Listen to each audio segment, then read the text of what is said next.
Good morning, everyone. My name is Jenny Koch, and I'm a member of the consultant team working with the City of Charlottesville on the Cville Plans Together process. I am a planner. I work for Roadside Harwell, or RHI. And also joining me on this webinar today is LaToya Thomas from Brick and Story. She's leading public engagement for this effort, and you'll hear more from her in a bit. I want to thank you all for being here. I hope you're all staying safe and healthy. We really appreciate you taking time to meet with us. I'm in DC. It's a beautiful day here today. If it were a beautiful day in Charlottesville, we would have loved to be there out meeting you in your communities. This is not how we originally planned to have this conversation, virtually, but it's been working out well. We've been talking to a lot of people, but I want to reiterate that we're still looking for ways to reach people in person as soon as we can. So thank you for being here, and please watch for opportunities in the future to meet with us in person to chat even more. On today's webinar, we're going to tell you, first of all, what is Cville Plans Together? You probably have some sense of that, but we'll give some more detail. We'll go through the process and the schedule for the project, and we'll talk about the current step in this process, which is only the first in several points. We'll be coming to you and other people in Charlottesville to get your opinion and your collaboration on this effort. At the end of this presentation, we'll have plenty of time for discussions and questions. So we'll talk about 20 or 30 minutes, and then we'll have about that much time for questions. We'll probably hold off on answering most questions until the end, but you can submit questions through the Q&A box throughout the presentation. If there's clarifications, we may make them throughout the presentation, but when we get to the end, we'll have a more open discussion. We'll answer your questions. If you want to ask us a question, verbally, you can use the raise your hand button on Zoom, and we'll give you your audio capability and you can ask your question. That being said, I'll introduce LaToya and let her introduce the process. Thanks, Jenny, and good morning again, everyone. As Jenny said, I'm LaToya Thomas with Brick and Story. I'm working on the public engagement process for this effort. I just want to take a few minutes just to give you an introduction to this process before we start diving into some of the more nitty-gritty about what we're all going to be going through over the next several months. So as Jenny mentioned, we've called this process Cville Plans Together. And what Cville Plans Together is really an opportunity for the community to participate collectively to update the comp plan, which is really the future vision for the city of Charlottesville. And as we go through this presentation, you'll also hear that the framework for this entire process, which includes, and we'll get into the components a little bit, but the comp plan, an affordable housing strategy, and an update for the zoning code, all of those are based on an underlying framework of equity and affordability. The idea of equity and affordability is going to be really central to this process, particularly understanding where Charlottesville is and the fact that not everyone is necessarily experiencing equity in their current way of life in Charlottesville.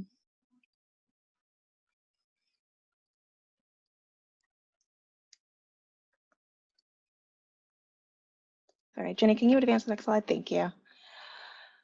So again, Cville Plans Together. Cville Plans Together is really the name of this larger process, and again, this opportunity for all of us to come together to work towards a unified strategy that addresses many challenges and opportunities in Charlottesville. Cville Plans Together has three core components that are all interrelated. Citywide Comprehensive Plan, which some of you might be familiar with, is really the guiding document for the city. By statute, it gets updated every couple of years. It provides guidance and direction on how the city is going to change and grow. As part of the comprehensive plan, we're also developing an affordable housing strategic plan. And that will provide a unified strategy for how Charlottesville residents are housed across the housing spectrum, whether that's rental housing or ownership housing, and across different and various income needs and quality of or state of life needs. And then finally, there'll be an update to the current zoning ordinance with the goal of making that zoning ordinance reflective of what's coming out of the comprehensive plan and the affordable housing strategic plan. Again, I want to reiterate that this process is really focused on listening to and engaging with the community. Your input is really critical to this process. We are working to collaborate with you through this process, particularly to understand this idea of equity as it pertains to Charlottesville. So we'll have, in addition to this webinar, other series of conversations now and in the very near future and throughout this process to continue defining what equity and affordability means to the community of Charlottesville. Jenny?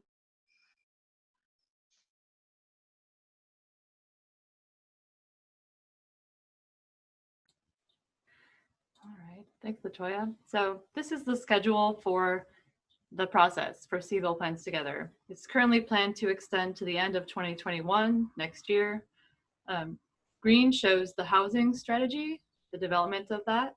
Dark blue shows the comprehensive plan update process. So you can see the housing strategy feeding into that.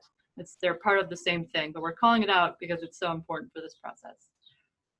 Light blue, that third bar, is the zoning rewrite. So once the comprehensive plan goes through the process of development with the community and then review and approval with the Planning Commission and the City Council, the zoning rewrite will continue. So we'll talk more about that in a bit. Throughout this process, there's going to be a lot of opportunities where we'll be coming out to you, or we'll be trying to collaborate with you and others to help us work through addressing some issues. You know, once we've identified what maybe the main issues are to tackle, we'll be bringing back some strategies and tools and asking you what you think about them. So you can see those orange bubbles along the bottom timeline there. Those are the approximate points we're going to be coming back to you for input. But we just wanted to reiterate, there's going to be a lot of opportunities, and this is just the first one. We'll get into a little bit more about the details of how we're asking for you to participate at this point toward the end of the presentation. So Latoya has described a bit already what a comprehensive plan is, but I just wanted to make sure we're all sort of getting on the same page with this. So just to reiterate, a comprehensive plan is a document that describes and illustrates the city's vision and goals for the future, and it guides decision-making processes for matters like land use and development, development of community facilities, you know, from parks to safety facilities, housing, transportation, and more. So you see these little blue boxes on the screen. These are the different chapters of the comprehensive plan that are either existing or planned to be added right now. So once this plan has been adopted by the City Council, it's the official statement of the city's intentions and policies for all of these areas. So to ensure that there's a way to implement the community's, for example, the land use plan, that has to be reflected in the zoning ordinance. So that's why we're looking at how we need to rewrite the zoning ordinance after this process. So we'll talk about that more in a second. I do want to call out, I mentioned we're going to be adding some new chapters. This update that we're working on will add a public engagement chapter and an implementation chapter. And the implementation chapters will really focus on how this moves forward and what's sort of the time frame and specific actions that need to take place. So talking about time frames, you know, Latoya mentioned the city is required to review the comprehensive plan at least every 5 years. So that's the time frame that you relook at the plan. And then as far as what's actually in the plan, the time frame that we're looking at for, you know, when we say like goals or visions, how far are we looking out? It's anything from the very short term, I'll say 0 to 2 years, to the mid-range, 5 to 10 years, and then, you know, 20 plus years out. So there's different types of goals and strategies that will be incorporated here. And part of what we'll be working with you all on is to help us prioritize, you know, what needs to happen first, how do we need to prioritize these different goals that we're trying to achieve. And part of this is recognizing that there's many connections between these different topics. You know, you can't really talk about housing affordability without talking about access to transportation, or you know, community health without talking about access to healthy food options, or you know, there's a variety of different connections that exist there. So we're going to work to make sure those connections are described and really clear in the document, and that there's coordinated strategies to address those needs moving forward. So why does the land use plan matter to you? Why does the comprehensive plan matter to you? That might be clear to you already, but I just want to hit home a couple of things. This is the map on here is showing the future land use map as it currently exists in the city. So for example, the yellow on here is where single family housing, sort of low density housing, can be built. So that's a large portion of the city. That's just one example, but I just wanted to show, this future land use map shows where things can be built, what can be built there, and even how. There's policies for, including guidelines for funding and priorities into the future on a range of topics. So, if you think back to that slide we had with the little blue boxes, that's the range of topics covered in the plan. So it's not only this land use plan, which is important, but it touches on a variety of things that are important to quality of life in Charlottesville. And so inherently, they should be important to the community, and we want you to feel ownership over this plan. So we're not starting from zero on this comprehensive plan update. The current plan that's in place right now that you saw that map from on the last slide is from 2013. And so the Planning Commission for the city reviewed that plan in 2017, 2018, and they went through a community process with workshops and different events and got some good input and started to revise the chapters. But there was a clear need for more of a coordinated effort on housing affordability and thinking about equity in the city in general. So we are starting from that point of reviewing, what they heard from the community in 2017, 2018, the edits that they made to the document at that point, and then we're working with you to figure out what else needs to be in that document. So just to reiterate what we're sort of looking to change as we move forward with the plan, we're looking at each chapter. There's a few elements of each chapter. When you look, for example, the transportation chapter has a vision statement for what sort of we want to see in the future related to transportation. There's a set of goals for how we might get to that vision or different pieces of that vision. And then there's a set of strategies for reaching each goal. So when we're talking about things like affordability and equity, we'll be looking to say, what is the community vision in this area? What does equity mean in Charlottesville? What does affordability mean in Charlottesville? And how do we get there with these different goals and strategies? I mentioned we'll be updating the land use map and adding engagement and implementation chapters.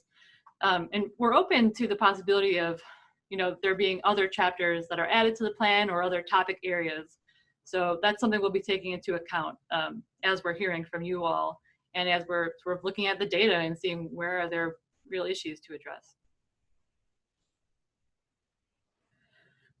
I want to make sure too, since I mentioned how important it is, that we give some more information about the affordable housing strategic plan. When we talk about affordable housing and housing affordability, those two phrases are related and they're connected, but they often mean two different things to people.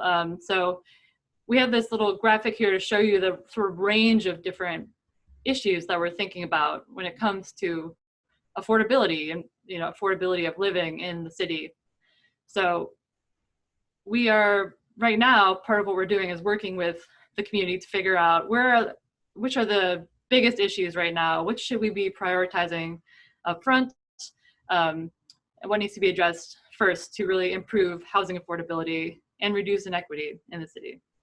So there was a housing needs assessment that was completed recently. We've been looking at that, as well as other data, and now the community input to help us figure out what those challenges are as we move forward.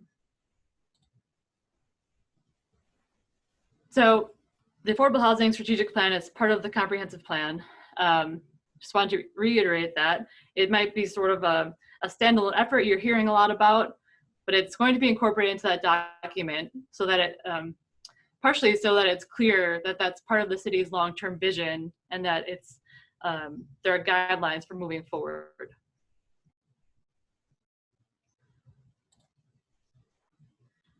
So I mentioned, we've been looking at some data, and I just wanted to pull out a couple examples of it related to sort of population change and housing affordability. So here's one example. If you look at the chart on the right, or excuse me, the left, you can see how population in the city has changed from 2010 to 2018.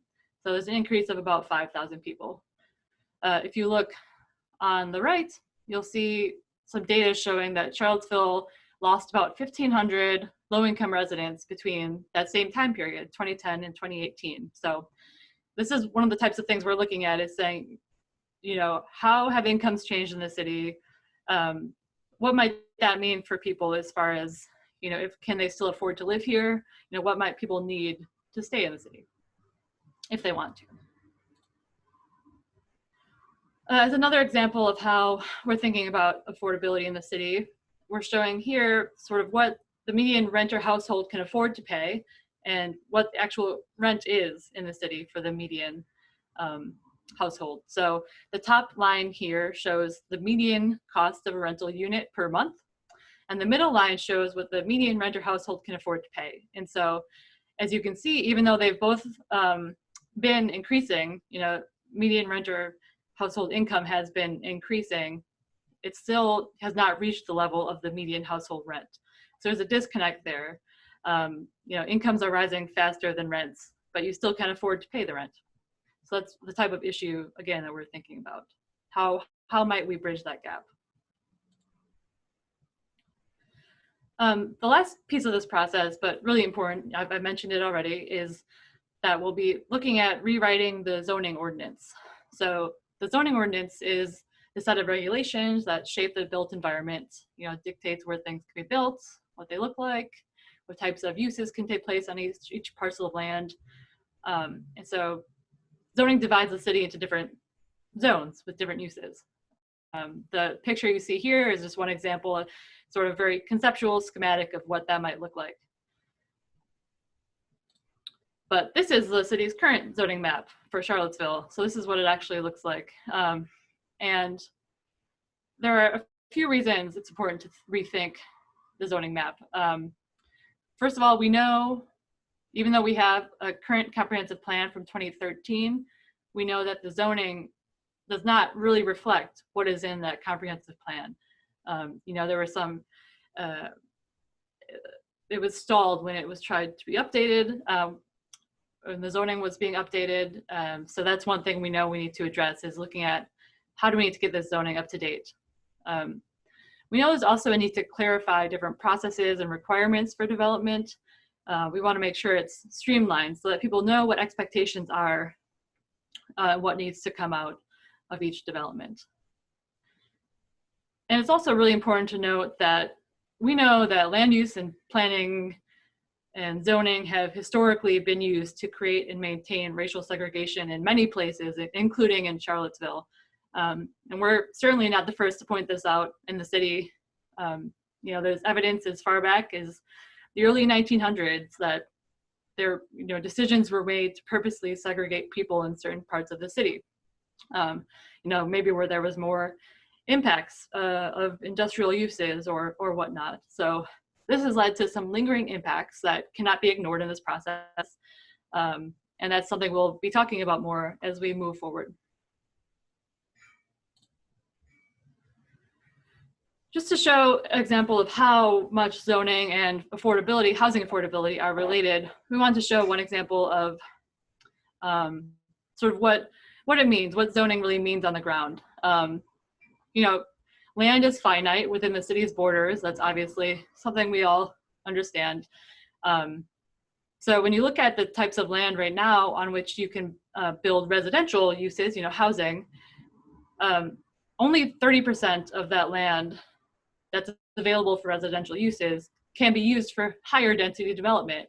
So anything more than single family houses. So that could be one restriction on the housing supply right now, is that a large portion of the residential land can only be used to build single family houses. That's just one example. We've compiled a lot of data you can find if you go on the website under the process page and then the housing affordability page. you'll see there's a set of slides you can click through and see more data on all those different housing affordability issues we showed in that web earlier. So we've been talking about zoning, and that's something we'll be coming back to talk with you about more as we get toward the end of the comprehensive plan process, once we're talking about strategies and getting ready to move into the zoning update.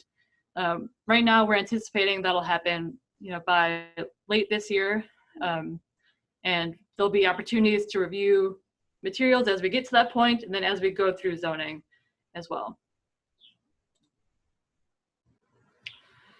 So we, right now, we're coming out to you in May and June 2020 to get a sense of what your goals and priorities are related to this effort. We are looking at those existing vision statements in the comprehensive plan, as well as the goals that are in the comprehensive plan. And we're getting input from the community. We're looking at data.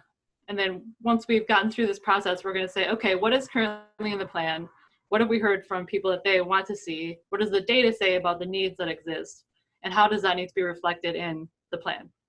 So we're going to use your input for that process, and then we'll check back with you to see how you feel about how we've interpreted it and how it should be incorporated into the plan. So we've got a survey posted on the website, and I hope that you'll be able to fill that out in the next couple of weeks. Though, side note, it will be down today from 12 to 8 due to site maintenance, but it'll be available after that and before that. And there's there's not a lot of questions, but some very specific questions on there to get a sense of your priorities. But we thought it might be interesting just today to see when you're thinking about the different chapters of the comprehensive plan, which are shown here, we'd like you to maybe tell us what are your top 3 priority areas. When you're thinking about achieving a fair, equitable, and positive future for Charlottesville, which of these areas do you think need maybe the most focus? So we're going to pull up a poll, I believe. Okay, so you should be seeing the poll. So you can just select on there what you think are the top 3 areas, and then just click submit. Let's see, I'll do it too.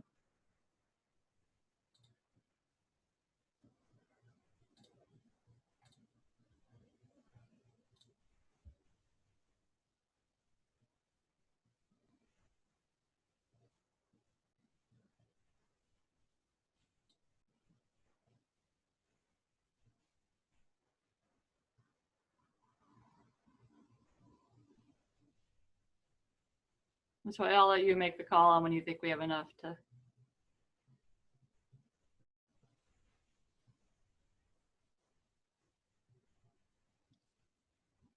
I'm gonna give it 5 more seconds, and then we'll close down the poll.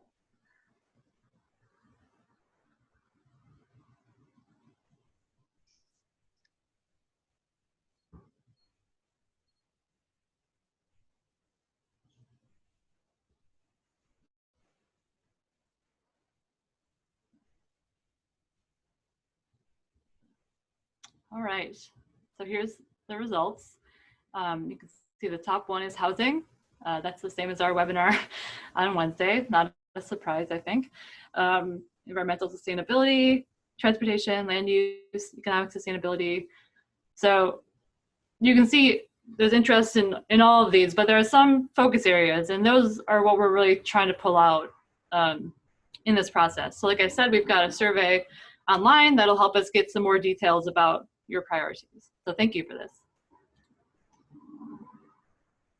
Latoya, I'm going to pass it off to you to talk more about getting involved.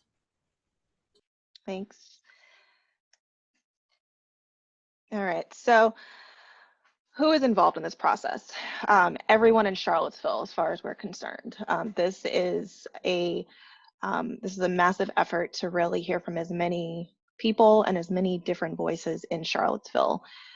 Charlottesville is a very, very diverse place, but not all voices in that diverse fabric of Charlottesville are always heard in this process. And so this effort that we're undertaking is really to hear from as many of those voices as possible. On the left on this slide, you'll see a diagram looking at a high level of who is in Charlottesville, who makes up the Charlottesville community.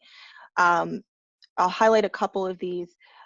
Residents is a very big bubble. There are clearly a bunch of subsets under the residential community. That includes homeowners versus renters. That includes long-term residents versus more recently arrived residents. That includes older individuals. That includes folks across the income spectrum, whether you're making a lot of money and live in a really nice neighborhood in Charlottesville, or you're making very little money.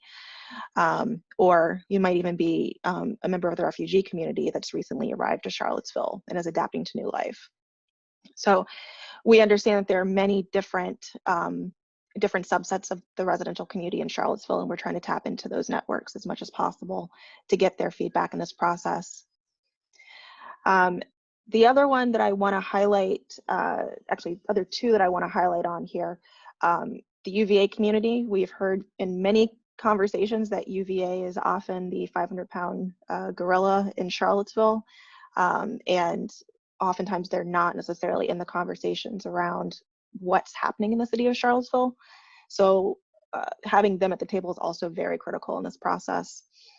I also want to highlight the development community. I don't know if anyone on the phone on the webinar today is from the development community. When we say development community, we're talking about the building community. So the folks who build, who construct, who buy land and develop housing, commercial, mixed use buildings on those sites. We've heard from the development community that there is often frustration with lack of clarity, whether it's with the zoning code, the comp plan, or even inconsistencies between the various documents and regulations that exist. So a big part of this process will be to try to get everything synced to make development more streamlined, but then to also make sure that what's being developed responds to what the comp plan and housing strategy and zoning code outline. Finally, on the right-hand side, you'll see some specific groups that are involved in this process. Want to highlight these as well. Our project steering committee, these are advisors to the project. They represent a wide range of folks from the city of Charlottesville, including residents, local practitioners, advocacy groups, nonprofit organizations. We also have representatives from the city who are sitting on the committee as well and participating in those conversations. If you go to the project website that we've set up, cvilleplans.together.com, you can actually see more about the steering committee, including the membership list. City staff from a wide range of disciplines is involved in this effort, and they are providing support, guidance, expertise to us in this process. The Planning Commission. So the Planning Commission, I think this goes back to what Jenny highlighted, and just in terms of what the process looks like. The Planning Commission is the body that ultimately recommends the final comprehensive plan to the City Council for approval, as well as the zoning code update. They are also providing guidance and knowledge regarding previous planning efforts that have been undertaken by the city. And finally, the City Council, who will ultimately adopt the comp plan and the zoning ordinance updates. And they also are active in this process. They are continuing to provide feedback, ideas, and guidance. So why should you participate? Number one, this is your plan for the city's future. It's really important that we hear from as many different voices in this process. If you're participating today and you know a friend, a family member, a neighbor, a work colleague who is not participating in this process, we want you to spread the word and to get them connected to our website or to any of the other ways that we have to connect, which we'll go over in a few minutes. Additionally, we're committing to sharing summaries of what we're hearing throughout this process. One thing that we have continued to reiterate to each person that we speak with is that this is not a one shot in the dark, have a conversation, get feedback, and then go behind a closed door, make a plan, and come back out with a big reveal type of process. This is very much an iterative process. We're going to ask questions, we're going to listen, we're going to take feedback, we're going to go to the drawing board, work based on the information that we have, and then come back out, let you know what we've heard, let you know what we've produced, and then get feedback on that. And continue that same cycle as we work to get towards a final updated comp plan and then the new housing strategy and updated zoning code. How can you participate? So we have a bunch of different ways to participate. As Jenny mentioned at the beginning of our webinar, this was not exactly how we planned to launch our public engagement process. We were not necessarily banking on a pandemic to shut down our ability to engage in person. So we have all had to become very creative and adapt to the current circumstances. So what we have started with, knowing that we are all still in the current mode of social distancing, we have a project website, cvilleplans.together.com, which we highly encourage you to check out if you've not already. You can also sign up to join the email listserv on that website. If you have not seen already, in addition to these webinars, we have small group conversations that are happening. We've held a few this week. There are several scheduled for next week as well. Those conversations are typically capped at 20 to 25 people. And those are facilitated discussions with us and with other neighbors in Charlottesville. So if you've not participated in one of those, we would encourage you to do so. If you have participated, we encourage you to participate in another one, potentially with a different group of neighbors that you don't know in the city of Charlottesville. As Jenny mentioned, we also have a survey that's open through June 10th. We're going to monitor response to that and adjust the submission deadline if we need to, but we would encourage everyone to complete that survey.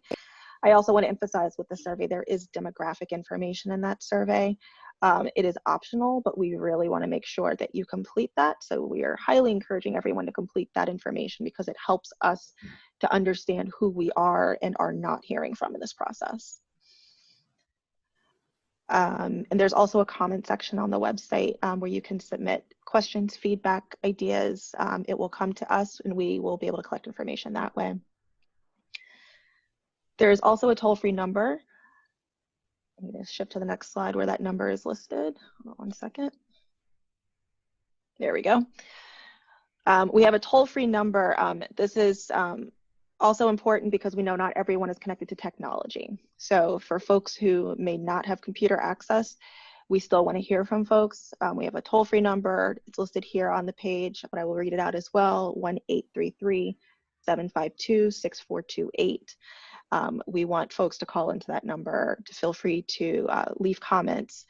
There is a brief narrative that folks can listen to learn a little bit about the comp plan process. The last thing that I'll say before we open up for Q&A is that we are continuing to monitor COVID and COVID-related restrictions. We are hoping to gradually integrate some more in-person engagement moments over the next several weeks, but we are monitoring the situation as everyone is. So please keep in touch with us, keep in touch with the website. Additionally, as I mentioned earlier, it's really important that we have as many voices in this process as possible.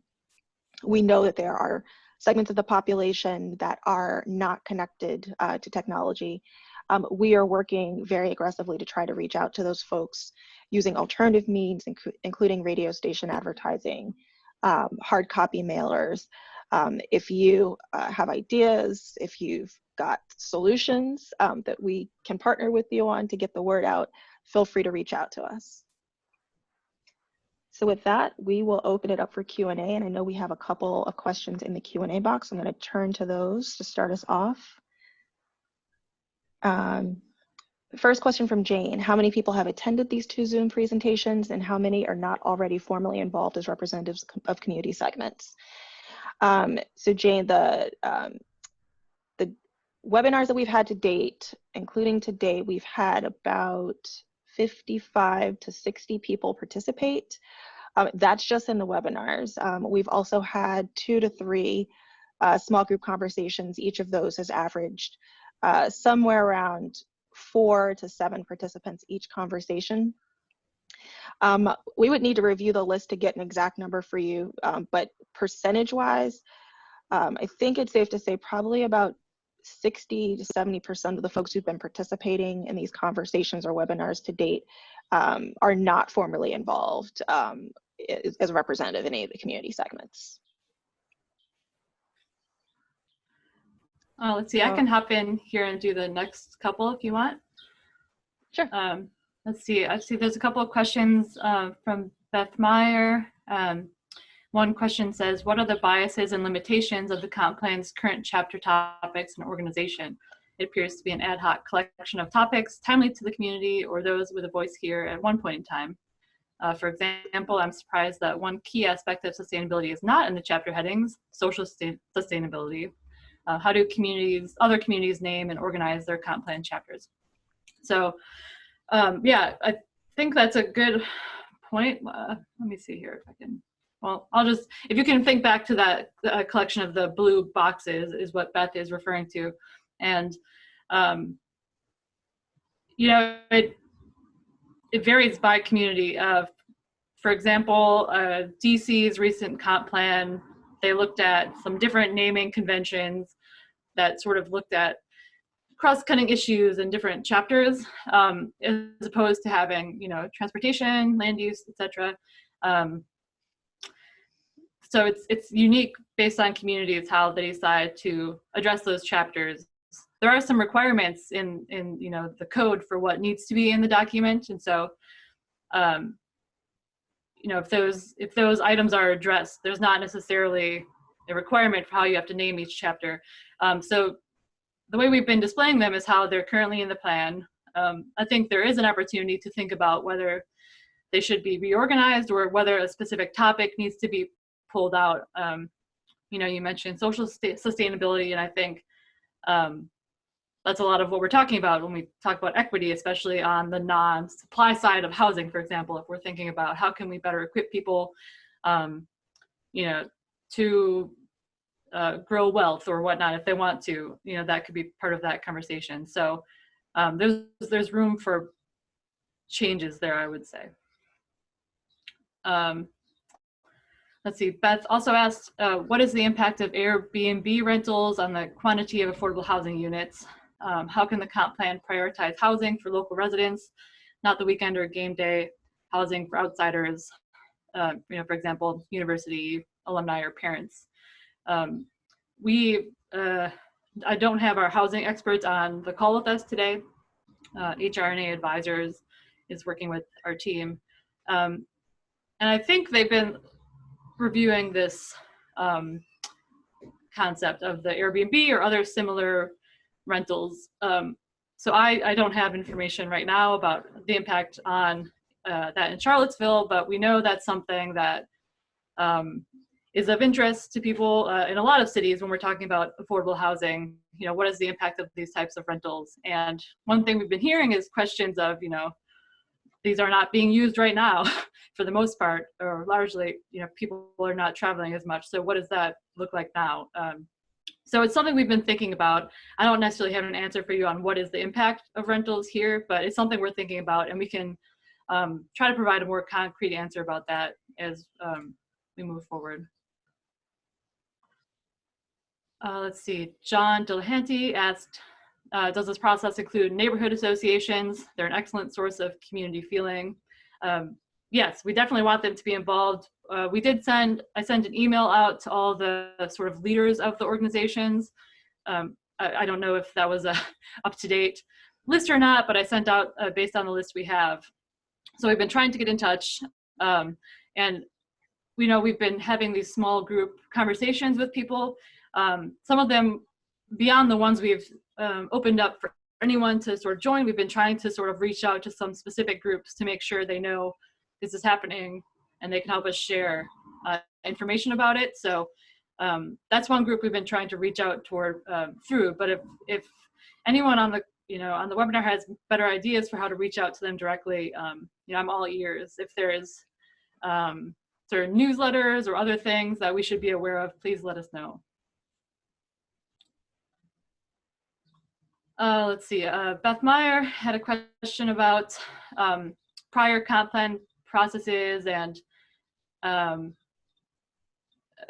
reducing residents to maybe stakeholders who had like selfish desires, as Beth says, that there was no attempt to build coalitions or create bridges to sort of increase understanding of shared community goals. And so the question is, how can this process improve community participation and community building? Latoya, do you want to speak to that one? Sure. That's a great question. The small group conversations that we've recently had this week have been, I think, an interesting experiment for us to try to bring different voices to the table together. We've had a few already that have been incredibly diverse, with folks from all walks of life participating on those calls. You know, I think to that question, we all have to approach this process, and I'm saying the collective we, because we are in this process with you. We all have to approach this process understanding that, number one, it's hard work, and number two, that it's really everyone's role and responsibility to be a part of this process and to make sure that their neighbors are part of this process.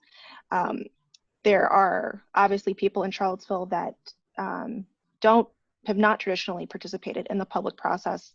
And some of that is because, if we're being quite honest, the public process has not necessarily been open or inviting for them.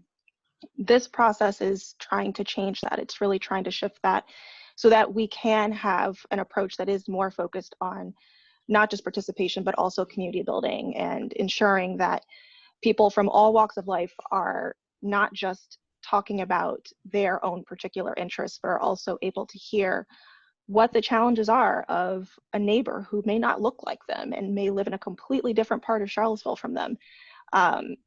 Being able to hear what that person's experience is, and probably why they have a very different quality of life that may not be that great in Charlottesville.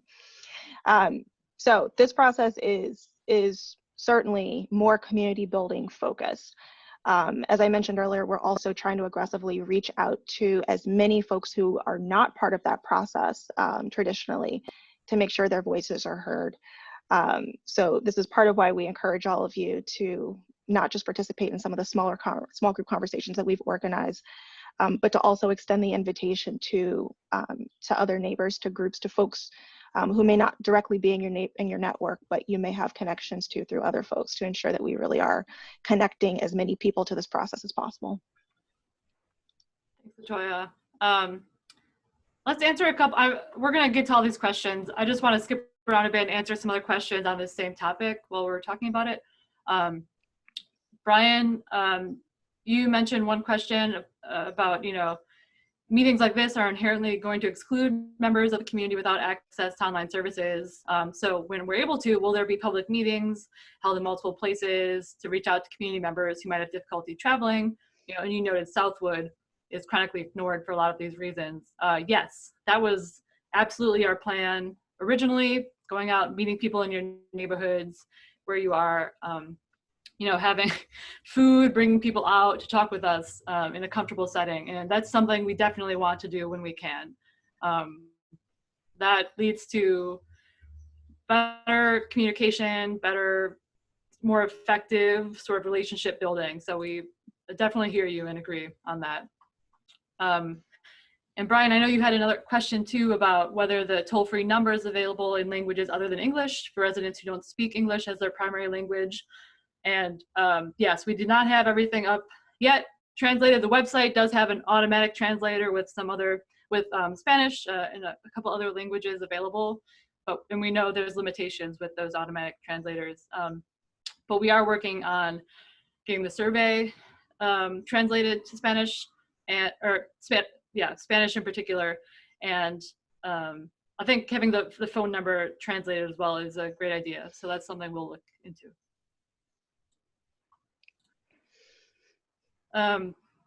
Let's see, keeping on this issue of engagement, Grant Tate asks who determines who is on the steering committee, and that you see no business people on the list. The original steering committee was determined, I believe, with the NDS director and the city manager worked on that together. And then we had our first meeting, and with the steering committee determined we needed some more community representation. So added a few community members who aren't necessarily affiliated with other groups to that committee. As far as business people, we do have a representative from the Downtown Business Association on the group, recognizing that's not fully encompassing all businesses in the city, but you know, if there's a particular sort of group of people you think needs to be engaged more directly in this process, I mean, we're happy to organize a small group discussion or another way to get input as we move forward, or we could consider if there are needs on the steering committee, you know, we're happy to talk about that. So please feel free to reach out.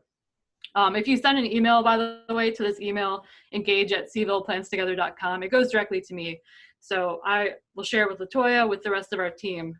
So any questions you have can go there. Brandy asked a question about, have we been reaching out via Nextdoor? And we have not yet. And that's because it's hard to get access to Nextdoor when you're not living in the community. But that's something we've been thinking about, figuring out how to do that. It is something I've assumed is active. I know in my community it's active. People are on there. So we're gonna work to figure that out. What I would do is encourage those of you who are on Nextdoor to post through your own user profiles. As Jenny mentioned, and I know I've had other communities that I've worked in where that question has come up, a profile on Nextdoor is generally tied to your mailing address. And so if you don't have a mailing address in that particular locality, you generally can't get into that particular group to post information.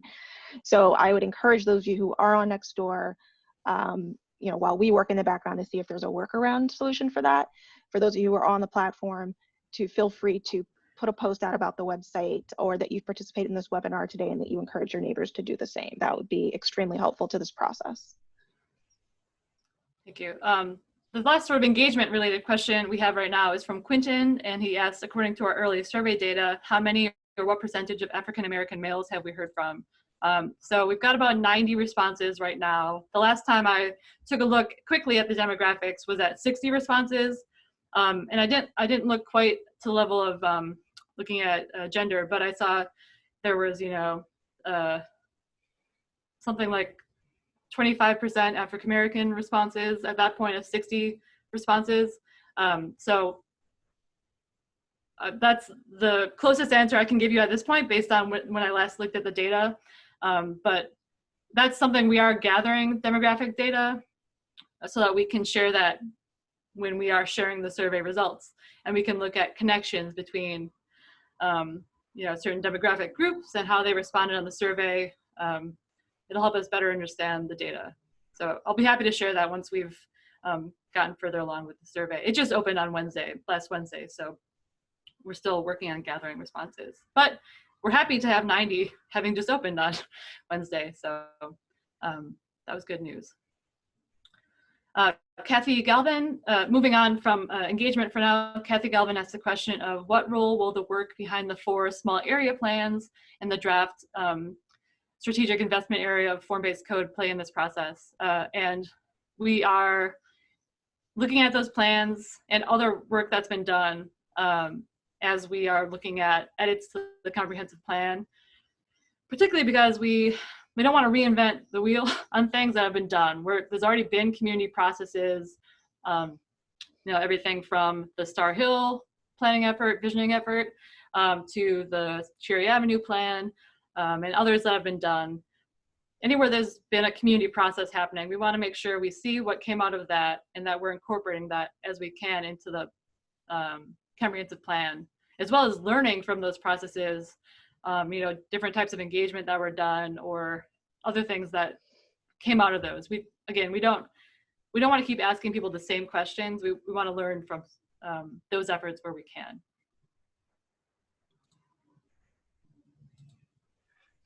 Let's see. Does anyone have their hand raised, LaToya? Not right now, but we do have a few minutes. If anyone wants to ask a live question, just hit the raise hand feature, and we can certainly answer your question live, or if you have another question you'd like to put into the Q&A. And if you don't know how to use the raise hand feature, give me 1 second. I'm just gonna find, should be an option next to your name.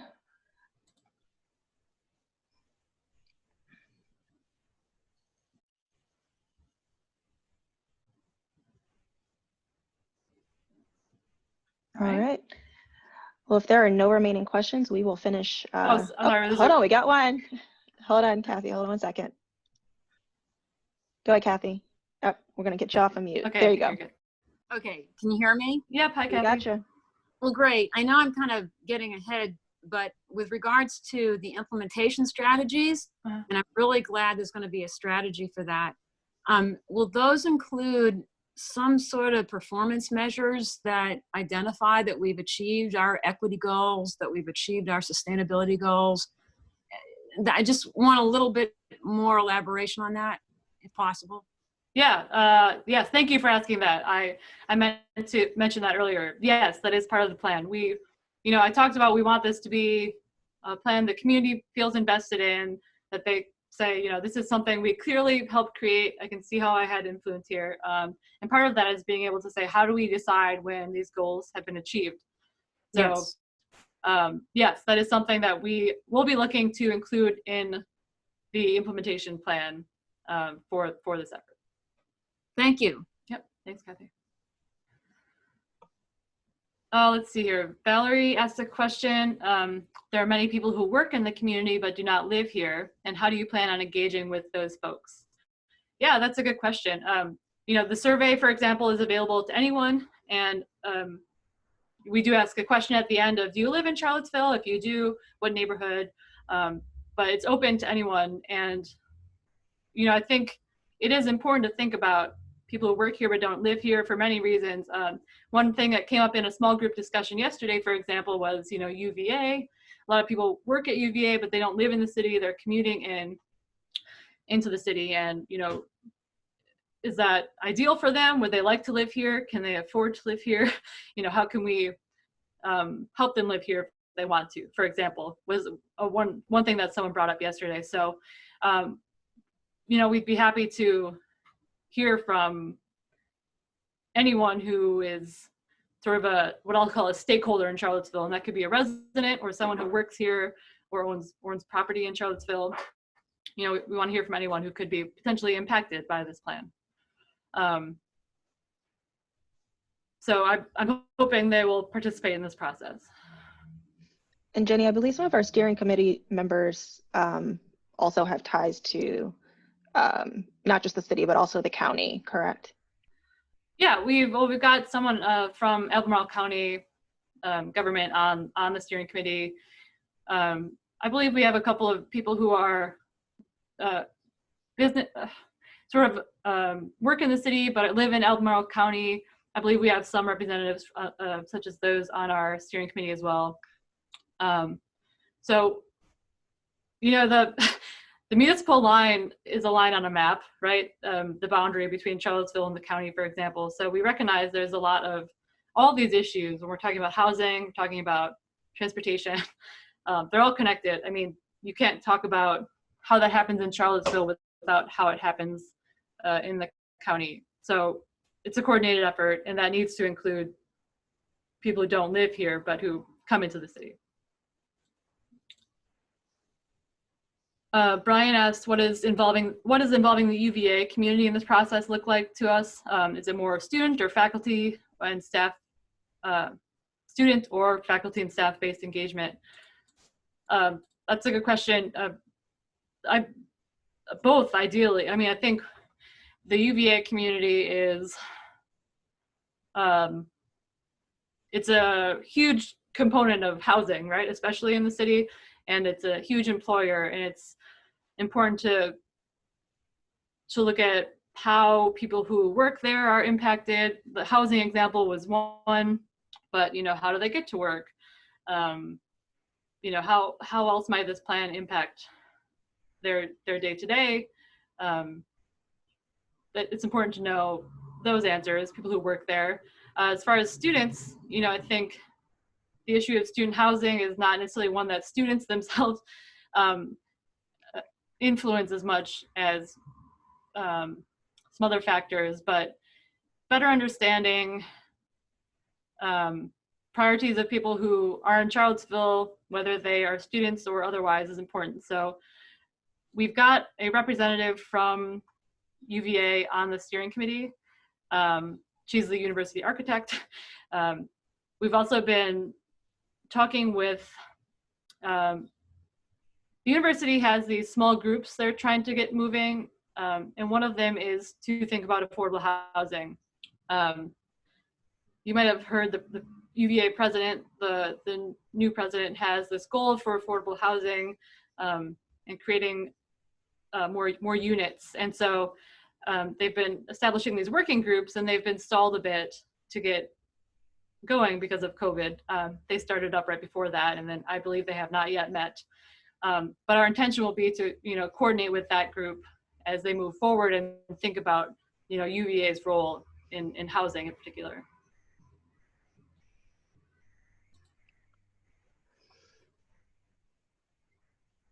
Are there any remaining questions, either through we have nothing in the Q&A box, no hand raised, but I want to give folks a moment. Oh, here we go, Brandy. Let's see, Brandy asks, is there a hope to track gender information on folks who use things like transportation and parks to make sure the plan's operations for these things is equitable to different genders, or is this already happening?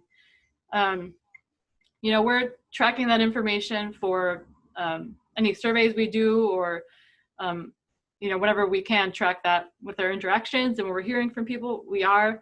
But as far as actual use of like transportation facilities, for example, that's not something we're doing as part of this effort. And I guess I can't really speak to maybe how others in the city might be tracking that use data. But something like that could be an action in the comprehensive plan, for example, right? If we're saying an equity-based goal is to make sure everyone has equitable access to parks and feels welcome in parks, for example, something might be to, gather observational data about who is actually using parks, as an example. But no, we're not tracking that right now as part of this effort.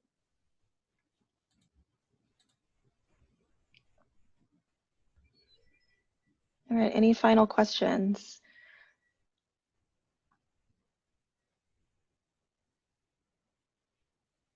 All right, if not, the final thing I will say before we let you all go to enjoy your weekend, this webinar is obviously being recorded and will be posted on the website. Give us about 24 hours just to get it posted. You will be able to see this webinar as well as the last webinar. Same webinars, obviously just different people, maybe different sets of questions that were asked. But we encourage you, if you have friends who may have missed the webinar and want to check it out on their own time, direct them to the website. They can easily access the link and view the webinar at their own convenience.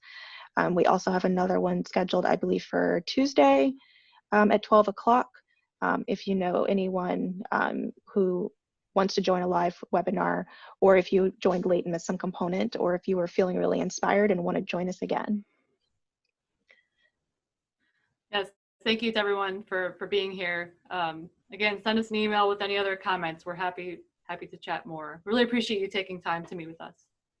Thank you. Have a great weekend. Stay safe.